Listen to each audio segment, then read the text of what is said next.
Hi everyone, welcome to agri with mnemonic. हमने fertiliser वगैरह के बारे में पढ़ लिया है, इसकी रेशियो पढ़ ली है। आज हम स्टार्ट करेंगे बायोलॉजिकल नाइट्रोजन फिक्सेशन से। देखो, एनपीके यूज से हम नाइट्रोजन तो दे सकते हैं, 100 kg हो गया जैसे, बट बायोलॉजिकली भी फिक्स किया जा सकता है। यानी कि कोई ऐसा बायोलॉजिकली कोई ऐसा एंटिटी आएगी जो कि नाइट्रोजन की ऑपरेशन कर देगी, नाइट्रोजन की जो भी कमी है उसको पूरा कर देगी। इधर वो वहाँ पे फिक्स करे या फिर उसका कोई प्रोडक्ट हो। जैसे कि इट हैज़ बीन एस्टिमेटेड, ये अनुमान लगाया गया है कि that the total nitrogen requirement of rice could be brought down by about 25 to 30% through bio fertiliser. तो जितना भी टोटल है उसका 25 से 30% तक हम बायो फर्टिलाइज़र यूज़ करके क्या कर सकते हैं, नाइट्रोजन को कम कर सकते हैं या 25 से 35% पूरा कर सकते हैं। बाकी का हम वैसे डायरेक्ट दे देंगे और 25 से 30% बायोलॉजिकली नाइट्रोजन के थ्रू फिक्स किया जा सकता है। इन एडिशन टू बीजीए यानी कि ब्लू ग्रीन एल्गी, ठीक है, जिसको साइनोबैक्टीरिया भी बोलते हैं, क्योंकि ये रियलिटी में एक बैक्टीरिया ही होता है, लेकिन ये फोटोसिंथेसिस करता है। बैक्टीरिया और फोटोसिंथेसिस सोच के देखो, कभी एक हो सकते हैं। तो इस वजह से इसको क्या बोला गया, बीजीए, यानी कि ब्लू ग्रीन एल्गी जैसा ही है। The association of the water fund, water की जो फंड एजोला है उसका किसके साथ, बीजीए के साथ करेंगे, तब क्या हो जाएगा, ये एक नाइट्रोजन फिक्सेशन कर देगा। अब देखो, एसोसिएशन किया गया है, और जो बायोलॉजिकल नाइट्रोजन फिक्सेशन है वो दो टाइप से होती है, साइम्बोटिक और नॉन साइम्बोटिक। जहाँ साइम्बोटिक करना होता है वहाँ एसोसिएशन होता है दो ऑर्गेनिज्म का, यानी कि तू मुझे खाना दे दे, मैं तुझे रहने को जगह दे दूंगा, ऐसे ऐसे करके एसोसिएशन बनाते हैं। तो ये किसका टाइप हो गया, साइम्बोटिक का।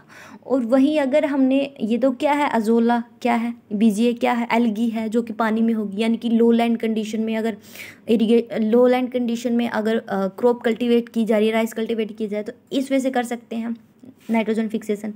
वहीं अगर अपलैंड है, यानी कि डायरेक्ट सीडिंग की गई है, वहाँ पानी की इतनी, वहाँ पे पानी दिया नहीं गया है इतना, और नीड भी नहीं है, क्योंकि वहाँ क्या है, अपलैंड राइस कल्टीवेशन है। तो वहाँ क्या करेंगे, जो नॉन साइम्बोटिक बैक्टीरिया होता है जो बायोलॉजिकल नाइट्रोजन फिक्सेशन करता है, वो एजोटोबैक्टर यूज किया जा सकता है। देखो, an non symbiotic nitrogen fixing bacteria also fixes atmospheric nitrogen. Atmosphere में नाइट्रोजन कितनी है, लगभग से 78% से, ठीक है, पूरा एटमॉस्फेयर में इतनी है। तो वो वाली नाइट्रोजन को ये कर देगा बायोलॉजिकली इन अपलैंड राइस फील्ड, तो उसको वहाँ फिक्स कर देगा। देन प्लांट में एक काफ़ी फेमस डिजीज़ होती है जो कि खैरा डिजीज़, हर एग्ज़ाम में पूछी जाती ही है कि आप, ठीक है, फ्री का एक नंबर ले लो, क्योंकि सभी को इसका पता ही होता है। देखो, खैरा डिजीज़ क्या होता है, जिंक डेफिशिएंसी की वजह से खैरा डिजीज़ क्या होता है, फील्ड में देखा जा सकता है। और ये कभी भी ट्रांसप्लांटिंग स्टेज में नहीं होता है, तब नर्सरी प्रिपेयर कर रहे होते हैं, वो 1 month के लिए नर्सरी प्रिपेयर करते हैं, तो उस ड्यूरेशन में ये देखने को मिलता है, नर्सरी स्टेज पे ये खैरा डिजीज़ लगता है। Okay, the tip of the zinc deficient leaves first become yellow हो जाएंगी, and then the plant remain stunt. Stunt का मतलब होता है छोटा रह जाएगा हाइट में। Zinc deficiency is marked by the appearance of rust coloured, ठीक है, पहले तो रस्ट कलर ही आएगा ना, थोड़ा ब्राउनिश सा और थोड़ा रेडनेस सा, वो वाला कलर, और brownish red colouration on the surface of the outer leaves के ऊपर, जो बाहर वाले लीव्स देखेंगे।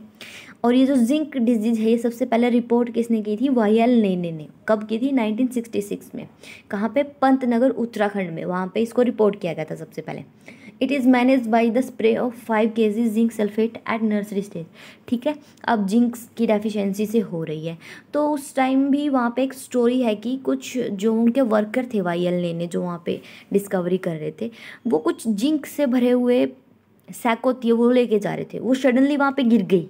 तो क्या हुआ, वो जिंक वहाँ पे गिर गई, तो जिस प्लांट के पास वो गिरी थी वो भी एक था, खैरा डिजीज से ही अफेक्टेड था, ठीक है। तो वहाँ पे वो कुछ दिनों के बाद वो क्योर होने लगा। तो यहाँ से पता चला कि ये जो डिजीज़ हो रही है नर्सरी स्टेज पे, जिंक की डेफिशिएंसी से हो रही है, और इसको क्योर भी इसी वे से किया जा सकता है। तो 5 kg zinc sulphate at nursery stage से इसको क्योर किया जा सकता है, या फिर फोलियर स्प्रे कर सकते हो 0.5% zinc sulphate in early stage of crop. Okay, ये थी हमारी Khaira disease. Then browning of rice, ये भी एक डिजीज ही है। Iron toxicity in rice is known as browning of rice. क्यों, क्योंकि इससे प्लांट है जो वो लीफ हैं जो प्लांट के अंदर वो क्या हो जाएंगी, ब्राउनिश कलर की होने स्टार्ट हो जाएंगे जब ज़्यादा आयरन का अपटेक हो जाएगा। ठीक है, और ये कहाँ होगी, water log acid sulphate soil, ये ओडरोथाल्टी सॉइल और ऑक्सी सॉइल में सबसे ज़्यादा मिलेगी। ठीक है, the beginning of iron toxicity is characterise by the appearance of purple colouration, सबसे पहले पर्पल कलर की वो डेवलप होगी लीफ टिप पे।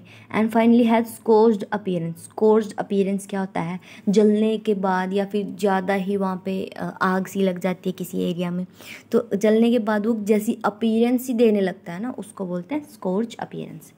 ठीक है, बट इसके लिए एक फाल्गुना वैरायटी है जो कि आयरन टॉक्सिसिटी से टॉलरेंट है, कितनी ही आयरन हो जाए ये वहाँ टॉलरेट हो जाएगी और ऐसा कुछ अफेक्ट नहीं होगा।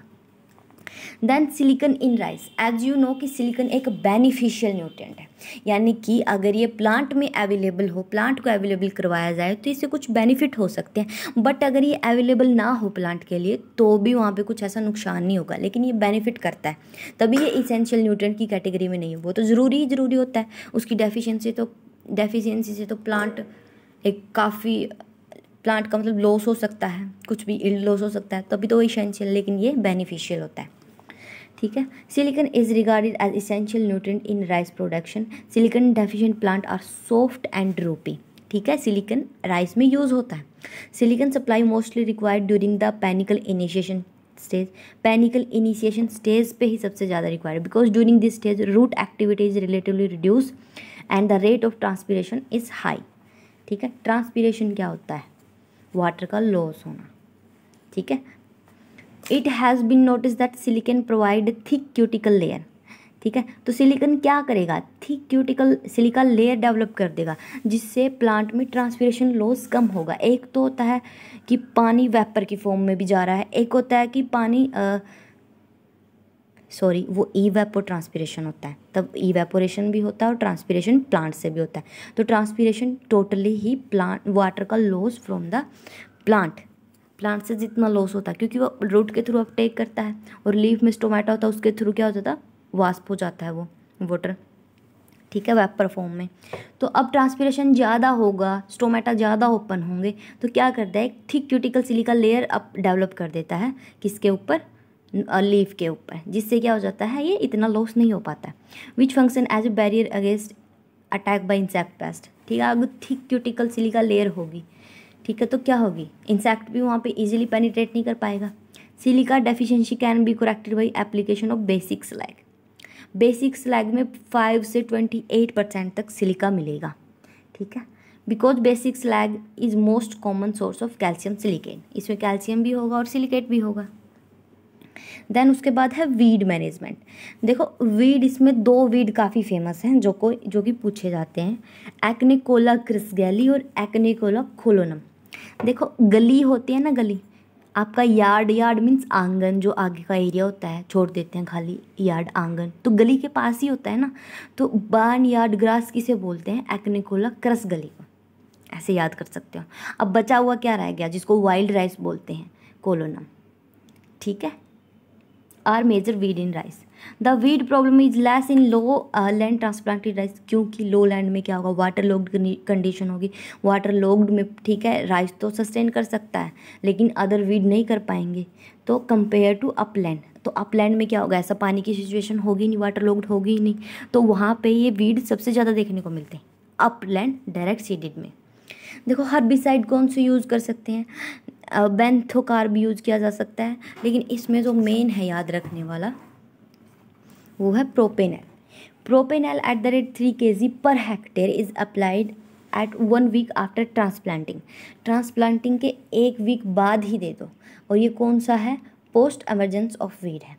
और ब्यूटाकुलर जिसको मचेता बोलते हैं, ये भी 2 से 3 kg पर हेक्टेयर, इसको प्री एमरजेंस यानी कि एमर्ज होने से पहले ही दे दो।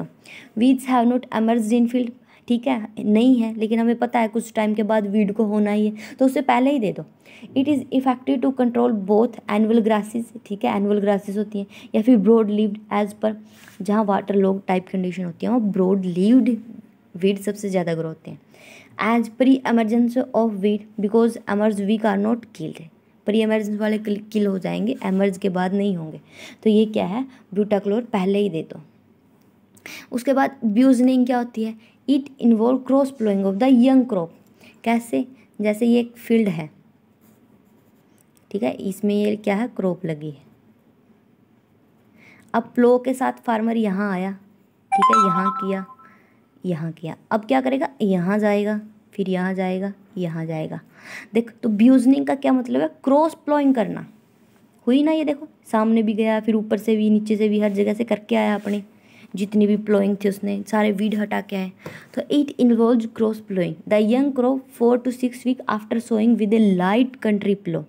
लाइट कंट्री प्लो के साथ 5 से 10 सेंटीमीटर स्टैंडिंग वाटर होना चाहिए, वंस और ट्वाइस, वंस या ट्वाइस, यानी कि एक बार कर सकते हो, 2 बार कर सकते हो। क्या है इसके पीछे पर्पस, कंट्रोल करें वीड को। अब यहाँ से तो आप रूट ही करोगे ना, यहाँ पे क्रॉप लगी है, इसके बीच में को जा रहा है आपका प्लो, तो आप रूट कर रहे हो। Optimise crop stand and provide soil aeration, ठीक है, तो ये क्या है, इसके पर्पज़ है। देन उसके बाद पडलिंग क्या होता है, पडलिंग एज यू नो, पडल राइस क्या बोलते हैं, खीर को बोलते हैं। तो पडलिंग भी एक ऐसी सोइल की कंडीशन होती है जो कि राइस में बनानी ही पड़ती है। इसको इरिगेशन नहीं बोलते, इसको पडलिंग बोलते हैं। It is a process of destruction of soil aggregate by mechanical force in soil with excessive moisture content, ठीक है, सोइल एग्रीगेट है उनको डिस्ट्रॉय करना। Puddling destroy the soil structure, पूरी स्ट्रक्चर को डिस्ट्रॉय कर देना, वहाँ प्लेटी बचेगा ना, वहाँ ब्लॉकी बचेगा, वो सब कुछ डिस्ट्रॉय हो जाएगा। विच हैम्पर रूट पेनिट्रेशन, ठीक है। अब सीड बेड क्या सॉफ्ट तैयार करेंगे हम, स्ट्रक्चर तो क्या होती है, हार्ड होती है, लेकिन अब कुछ रहा है नहीं तो एक सॉफ्ट हो जाएगा, सॉफ्टनेस ही आ जाएगी, तो पेनिट्रेशन ईजिली हो जाएगा। And the development of succeeding upland crop grown in rotation with rice. Puddling increase क्या होता है कि अगर स्ट्रक्चर होती है यहाँ पे ऐसे, तो पानी क्या हो जाएगा, इजीली सीपेज हो जाएगी पानी की, ठीक है, इन्फिल्ट्रेशन हो जाएगी, सीपेज हो जाएगी, अंदर ग्रेविटेशन फोर्स से वो डाउनवर्ड चला जाएगा, तो ऊपर तो बचेगा ही नहीं। लेकिन हम पडलिंग कर देंगे तब यहाँ पे सोइल एग्रीगेट यहाँ पे एक जैसे हो जाएंगे, इनके बीच में कोई ऐसा पोर वगैरह नहीं बचेंगे जिसकी वजह से पानी ऊपर ही रह जाएगा, नीचे नहीं जा पाएगा। तो वाटर का लॉस भी कम होगा पडलिंग करने से, ठीक है। रूट की ग्रोथ अच्छी हो रही है, रूट पेनिट्रेशन कर पा रही है, और ऊपर से बल्क डेंसिटी इंक्रीज कर देता है ये, क्योंकि वॉल्यूम इंक्रीज हो गई। वैसे नॉर्मली 1.4 है तो उसको 1.7 तक कर देगा, ठीक है। इंक्रीज कैसे होगी, मास अपॉन में वॉल्यूम, और बल्क डेंसिटी में वॉल्यूम क्या होती है, सॉलिड की भी होती है, और जो भी होता है पोर वगैरह वो भी होती है। अब पोर तो बचे ही नहीं, तो सॉलिड की बचेगी, तो अब डेनोमिनेटर कम हो गया, तो ओवरऑल वैल्यू क्या हो जाएगी, ज़्यादा हो जाएगी, तो बल्क डेंसिटी भी ये इंक्रीज हो जाती है। It is done with the equipment. अब पडलिंग है तो इसके इक्विपमेंट का नाम भी पडलर है, और ये किस में की जाती है, राइस में की जाती है। Objective of puddling to reduce percolation, loss of water, ठीक है। परकोलेशन क्या होता है, डाउनवर्ड एंट्री चली जाती है वाटर की। इट रिड्यूस वीड्स इन्फेस्टेशन, ठीक है। अब पानी ज़्यादा देर तक अगर फील्ड में सस्टेन करेगा तो वीड तो कम ही आएंगे ना, ठीक है, तो रिड्यूस करता है ये वीड इन्फेस्टेशन को। टू इंक्रीज न्यूट्रेंट अवेलेबिलिटी, अब पानी के साथ न्यूट्रेंट भी नीचे चले जाते अगर हमने पडलिंग नहीं की होती। अब पडलिंग की है तो ये ऊपर ही रहेंगे ना, सब कुछ, पानी भी रहेगा और न्यूट्रेंट भी, तो अवेलेबिलिटी क्या हो जाएगी, इंक्रीज हो जाएगी, न्यूट्रेंट की और वाटर दोनों की, ठीक है।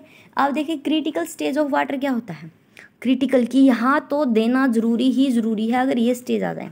पहली चीज़ है टिलरिंग स्टेज, ये 2 से 20 डेज आफ्टर ट्रांसप्लांटिंग होता है, ठीक है। 20 डेज के बाद टिलर स्टार्ट हो जाते हैं, तो उस टाइम देना ज़रूरी है। देन बूटिंग से समझ आ रहा है कि बूट हम पहनते हैं वो तो छोटे से ही होते हैं, नीचे ही ज़मीन से अगर देखें तो पाँव ज़मीन पे लगते हैं, तो ये वो वाली बूटिंग नहीं है। बूटिंग होता है लेट पेनिकल इनिशिएशन, यानी कि रिप्रोडक्टिव स्टेज आ गई। अब swelling of the flag leaf sheath is called booting.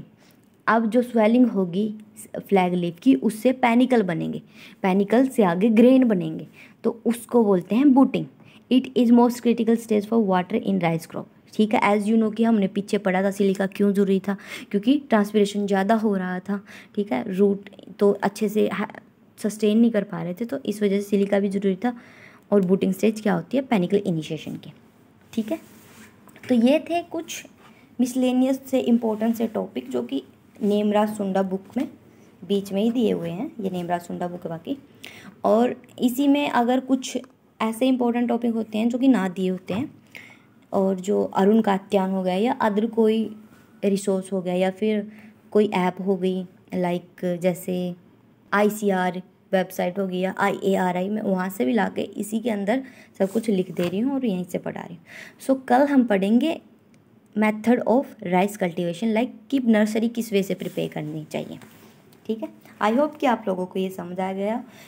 As such इसमें कोई डिफ़िकल्ट है नहीं, सब जो लिखा है एग्जैक्ट वही पढ़ना है और वो इजीली समझ आ रहा है। सो पढ़ते रहिए। Thank you so much.